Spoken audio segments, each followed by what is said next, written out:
What's up, guys? It's your boy Chrysalis here, and for this journal entry, which I'm still going to be calling it until I figure out what to call them, I'm mostly going to be covering Wes Anderson. That's right, I finally got down to not just watching the Phoenician Scheme, but also watching all of Wes Anderson's movies. All 12 of them, unless you count the Henry Sugar movie that's like basically 4 short films packed into one 88-minute anthology. Then I've also watched that too, but needless to say, I've watched all of Wes Anderson now. But before I get into that, I'm going to cover just a couple of things, just what I've been watching lately and what I've been seeing in theaters as well. But mostly looking at my Letterboxd, since that's how I remember everything now. I have been trying to definitely keep honing in on Criterion Summer. I think I've been doing okay. I'm still a little behind, but I'll get caught up eventually. But one of these releases is Guillermo del Toro's Cronos. It is his very first movie. It was great. I liked Cronos quite a bit. Not only do you get to see like the beginnings of the mastermind at work, you also just have a really solid film overall. I was not expecting it to be as interesting as an original, or at least to me, original, and as just great filmmaking as a whole as I did with Cronos. I enjoyed Cronos quite a bit. I also watched All About My Mother. This is the Pedro Almodovar, whose name I probably butchered, but that's just my thing. This is, to my knowledge, his most celebrated work, but obviously he's had quite a few really good movies. I think he put out a movie last year, but I never got around to seeing it. Maybe I eventually will.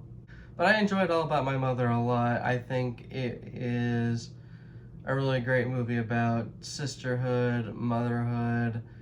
It definitely does a great job at representing trans people as well, especially trans women. Definitely heavy on the Spanish melodrama. I think Pedro did that magnificently well. So yeah, if you ever get a subscription to the Criterion channel, definitely check out All About My Mother. I think it's actually leaving the Criterion channel by the end of June, so because I think it was a part of the Penelope Cruz section. So I definitely need to lock in myself and watch the remainder of the Penelope Cruz section before it is gone. I also watched Police Story. This is the celebrated Jackie Chan movie. I loved the hell out of Police Story. If you are ever in doubt as to whether or not Jackie Chan was one of the greats, and more or less still is one of the greats to ever do it, it's definitely Jackie Chan. Everything he is doing in this movie with his stunts and his body is just, like, I was just jaw agape throughout most of what I saw with Police Story. Not only that, but you get to see like a lot of dimensions with Jackie Chan as an actor, like points where it's full of suspense, points where it's drama, points where it's just straight up comedy. Yeah, I love Police Story, and I want to watch it again at some point. And then I watched the celebrated Akira Kurosawa movie, High and Low. Loved this movie quite a bit. I think this is actually my first Akira Kurosawa that I've watched. So if more of his movies are like this, or like at least as well executed as this, then I'm excited to continue to watch more of his films. I'm eventually going to watch Seventh Samurai. I've got a copy of it, I just haven't watched it yet. High and Low in particular is just a really great suspenseful crime drama that is just so well done, and there's just so many great shots in it. It does a great job in the first half, like just honing everything into the events occurring in this one living room where they're trying to figure out how to save this boy from the kidnapper. And I think, in my opinion, that's probably like where the movie shines the most, is that point. And you get to see like the cognitive dissonance and the moral debates and the ethical struggles of our main character. Like, do I sacrifice my entire fortune to save this boy? And it's just so well done. I can definitely see why Hideo Kojima picks this Akira Kurosawa work as one of his top 4 favorites of ever. And as far as movies I saw in theaters, I didn't actually see that many in theaters, aside from the Phoenician Scheme, which I'll be talking about that later. As I mentioned in the last video, I watched Lilo and Stitch with my girlfriend. That was pretty good. It was pretty okay. I don't really see the hate behind the live-action Lilo and Stitch. I thought it was perfectly fine. I thought it was perfectly okay. Everything surrounding like the actual filming, about how they didn't actually hire any Hawaiians for the movie aside, it's, you know, Lilo and Stitch. If you liked the first one, the original, you'll probably like this one too. Maybe not as much, obviously, but still. Even though this version axes out a lot of things from the original, it still, you know, more or less kind of holds up on its own. I also watched Ballerina. This is the John Wick spin-off that stars Ana de Armas in this movie. It's so good. I did not expect Ballerina to be as good as I expected it to, but nevertheless, it just ended up being really great and may even stand toe-to-toe with some of the main John Wick movies from the quadrilogy. It's clear that some of the choreography and the cinematography not quite as potent and great as the quadrilogy, but nevertheless, like, there's just so many great shots and great performances in Ballerina. Just really great choreography as well. So yeah, if you had any doubts as to whether or not Ballerina was going to be great, then you should definitely go check it, because your doubts will disappear. Alright, that covers everything. Now, like I said, we are going to get into my personal Wes Anderson ranking. So in case you don't know, Wes Anderson is one of the greatest directors to ever live. Hailing from Texas, he has put out so many great movies, all in like a zany, just off-kilter, comedic, but also abstract type of way, if anything I just said made any sense. He makes these movies that have these interactions about them that just feel so off-kilter and just slapstick, and the only way I can really describe like what he does is that it's Wes Anderson. He has gotten to a point so early in his career, in my opinion, that he's able to establish himself as a style. Obviously he has his influences, but he's gotten to a point with his filmmaking that even if a movie of his that comes out like later in his career might not be as fantastic or as just impeccable as some of his classics, it still stands as quite literally there being nothing else like it. On top of that, what he is also super well known for is just being able to curate like this cast of actors that no other producer or director can assemble together. And if you have not watched Wes Anderson at all, let this be a wake-up call that you should definitely watch a couple of his films, if not all of his films. So for this ranking, I'm going to go from least favorite to most favorite. Let it be known right here and right now the following things.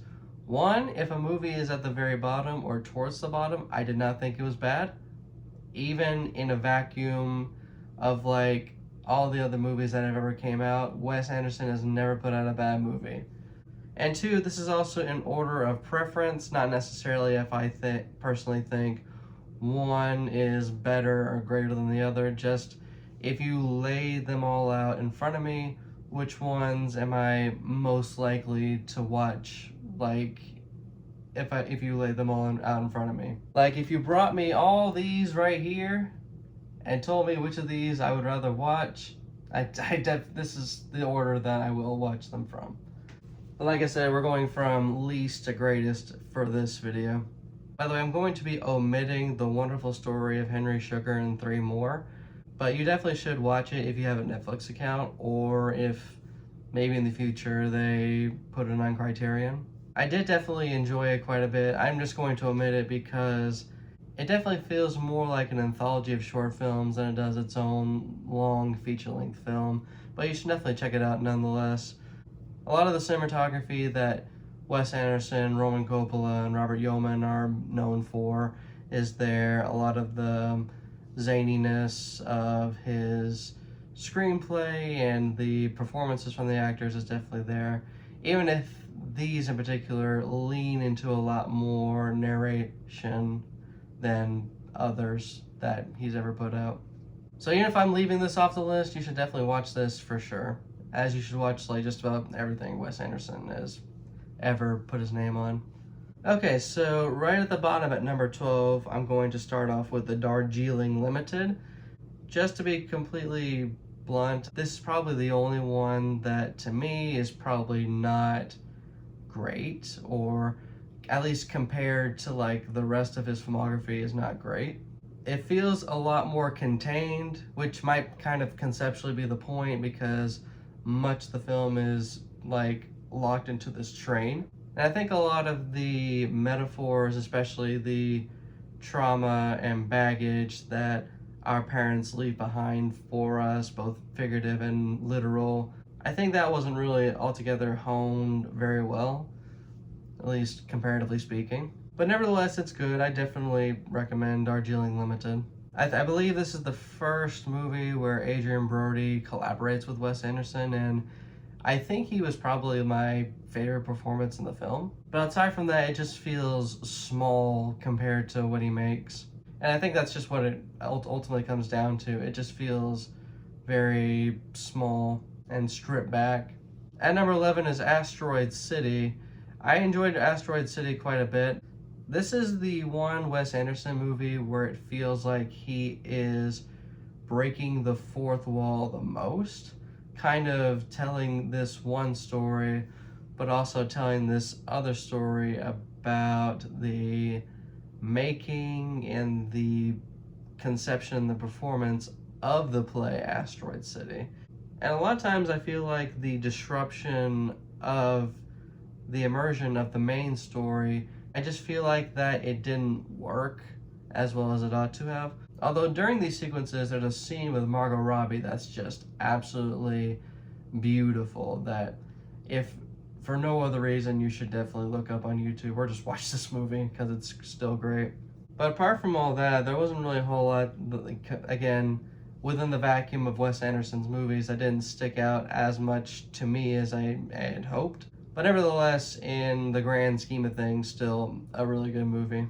At number 10 is Bottle Rocket. This is his very first movie, and you can definitely tell that the nuts and bolts were starting to turn with Wes Anderson this early on in his career.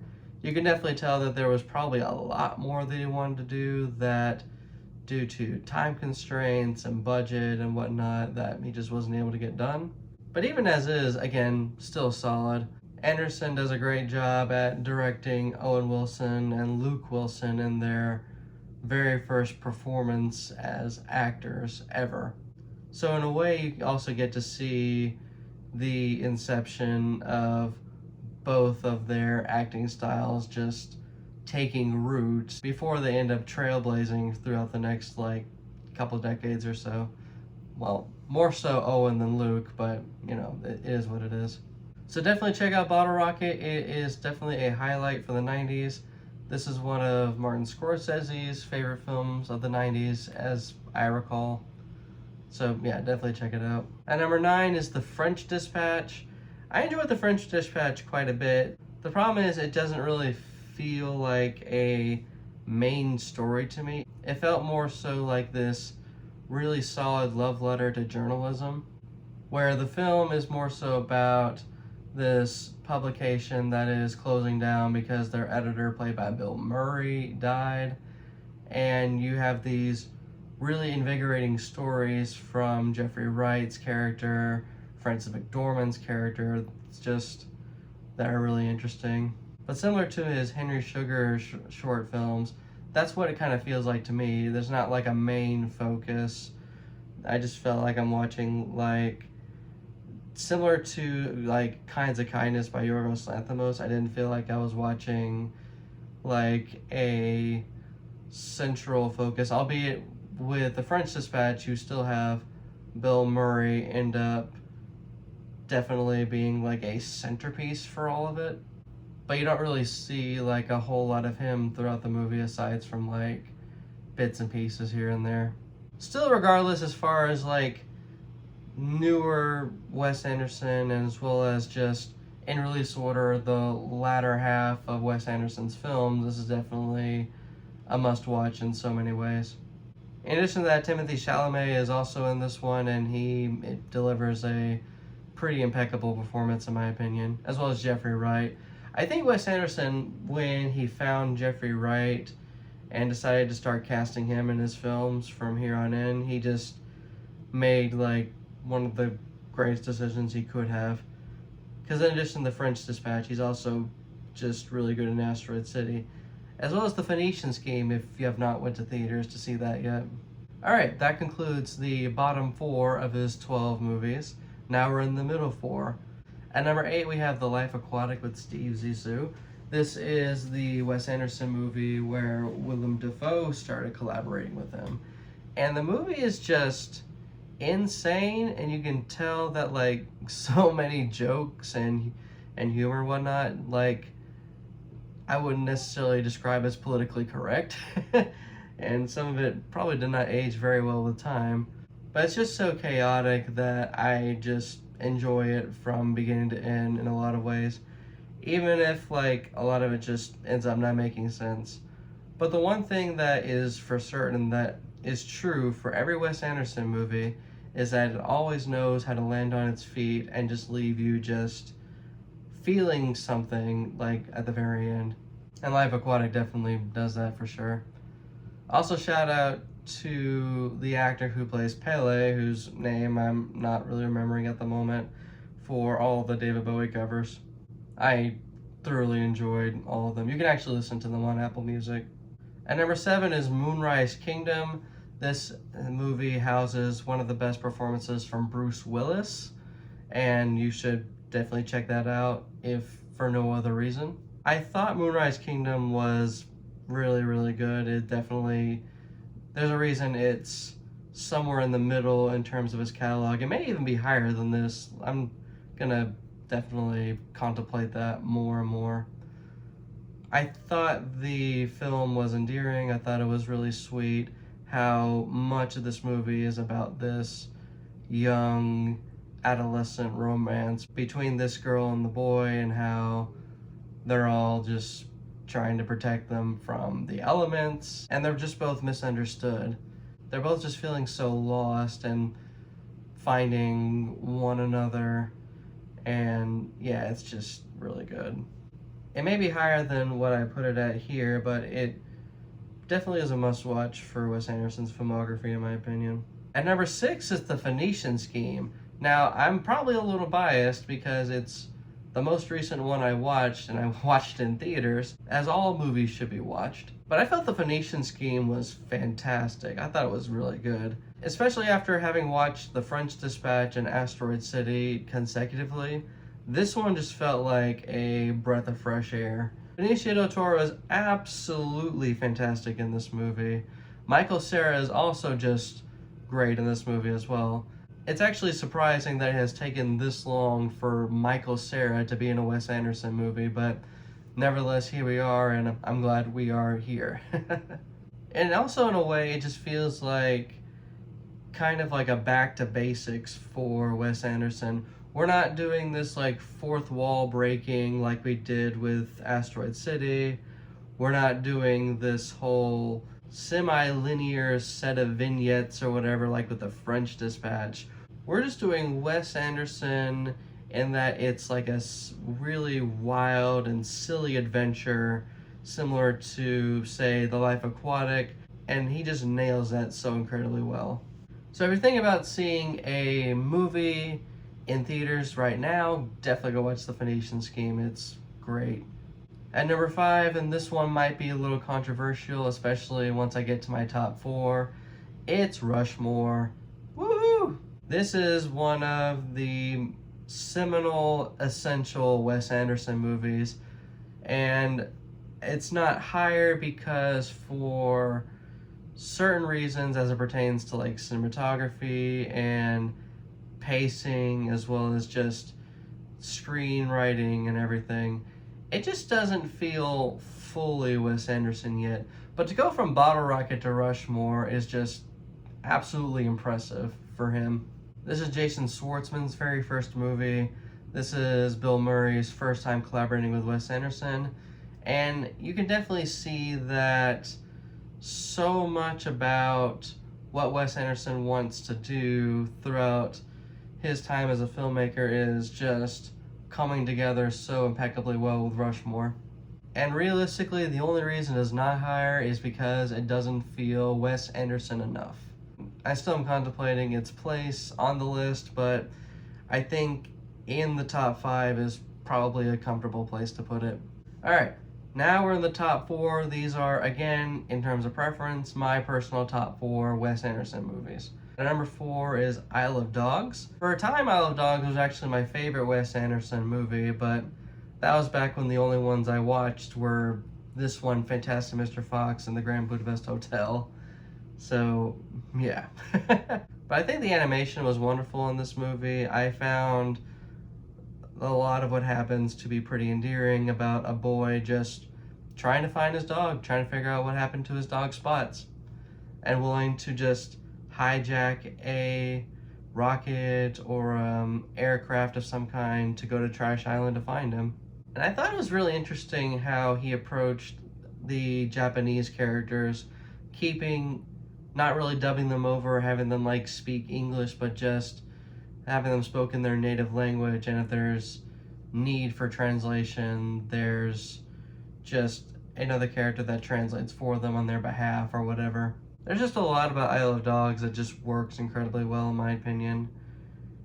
And I go back and forth whether or not between this one and Fantastic Mr. Fox is his best animated film, but as the ranking is now, you can probably tell which one I think is better, but not by a lot in my opinion. At number 3 is The Royal Tenenbaums. Now, at this point in Wes Anderson's career, The Royal Tenenbaums is where I feel that this is going to be the blueprint for what Wes Anderson is all about for the time to come. Just a lot of great performances, just a lot of cogs with all the different actors like Owen Wilson and Ben Stiller and Danny Glover just turning, like creating this just really interesting and just really well done story and portrait of a dysfunctional family. And Gene Hackman is just incredible in this movie. This probably is maybe a top 10 Gene Hackman performance of all time for sure. At number 2, we have The Fantastic Mr. Fox. It did not click to me how much Wes Anderson was influenced by Roald Dahl until one day I watched Fantastic Mr. Fox. I actually watched Fantastic Mr. Fox a long time ago as a teenager, and then after having watched so much of his other movies and then returning to Fantastic Mr. Fox, I'm like, oh yeah, I get it, where are you going? His very first soiree into animation, and honestly, he definitely should consider doing it more, considering that I love this one and I love Dogs so much. It's also just a great story overall, a really great adaptation of the Roald Dahl story. I don't know if there's much to say other than that. I think this is also the first one where he collaborates with the legendary film composer Alexander Desplat. I hope I got that name right. And yeah, this is just wonderful. This is just an excellent movie overall. I think as far as like, at this point, I think as far as like just what all can be said about Wes Anderson at this point can also be applied with Fantastic Mr. Fox. It's actually just really incredible that he was able to apply this to what is, to my knowledge, a children's story, and just definitely made one of the best, like, quote, children's movies ever, even if it's technically PG and probably at certain points skirts the line between PG and PG-13. And it's also like one of those that proves that not just animation can be really great, but also just movies that can be watched by the entire family. And at number one, it's the Grand Budapest Hotel. Behave. I love the Grand Budapest Hotel. I remember during my watches of all of Wes Anderson's movies, I just really had this desire to watch the Grand Budapest Hotel because I remember I watched it a long time ago, like probably like not too long after it came out, and liked it a lot. Probably loved it a lot back then. I just really wanted to watch it, and I did. And everything that Wes Anderson has been fine-tuning and working towards reaches to, in my opinion, a magnum opus with the Grand Budapest Hotel. Everything about the movie is just fantastic and even borderline perfect. The way the movie looks, the way the movie sounds, the acting, the writing. Oh my God, Ray fucking Fiennes. If you don't think that his performance in the Grand Budapest Hotel is not one of Ray Fiennes' greatest performances ever, you are out of your fucking mind. I could go on and on about the Grand Budapest Hotel. And the way it tells the story in this really fantastic frame narrative way is just so perfect. To me, it has one of the best bookends of any movie ever made. I just think it's just that well done. But yeah, those are my rankings of Wes Anderson. Again, this is just my personal preference. I can definitely see how some people might put like Rushmore over I Love Dogs or Life Aquatic underneath Bottle Rocket or whatever. But overall, again, this is just my thoughts. Let me know in the comments what your personal rankings of Wes Anderson is, or just tell me what your favorite Wes Anderson movies are. And yeah, that's about it. And if you liked what I do, go ahead and hit like. And if you really liked what I do, go ahead and hit subscribe, because I'm going to try to get back in the rhythm of uploading videos more. This is your boy Chrysalis here, signing off.